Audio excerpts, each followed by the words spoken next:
Со намален број учесници поради недостаток на финансии ќе се реализира 59-та меѓународна струмичка ликовна колонија.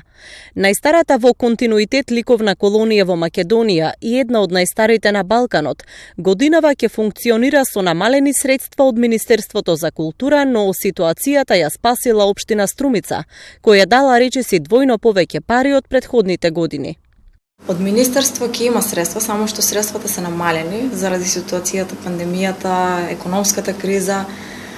Тука имаме голема поддршка од општина Струмица, каде што тие несебично не поддржа, ни дадоа финансии за да можеме ние да почнеме со реализација на ликовната колонија.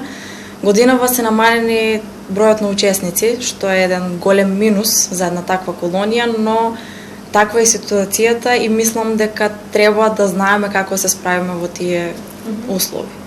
Колонијата ќе биде домаќин на 15 уметници од земјава и Европа. Освен ликовната, веќе 30 години функционира и мозаичката работилница, што е посебна гордост на струмичката колонија.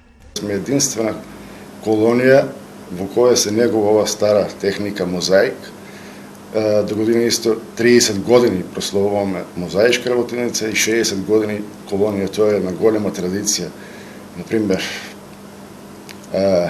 големо нашиот фонд на дела, значи од познати странски автори, домашни автори, почнувајќи од Мартиновски, Пандилов, Шемов, Чемерски, Мазев и ред други уметници. Значи, Струмица треба да биде горда. Во овие 6 децении колонијата била домаќин на некои од најзначајните домашни и светски сликарски имиња. Овде сликале преку 1200 уметници од сите континенти, а создадени се околу 3000 уметнички дела кои се чуваат во депото на галеријата во Струмица.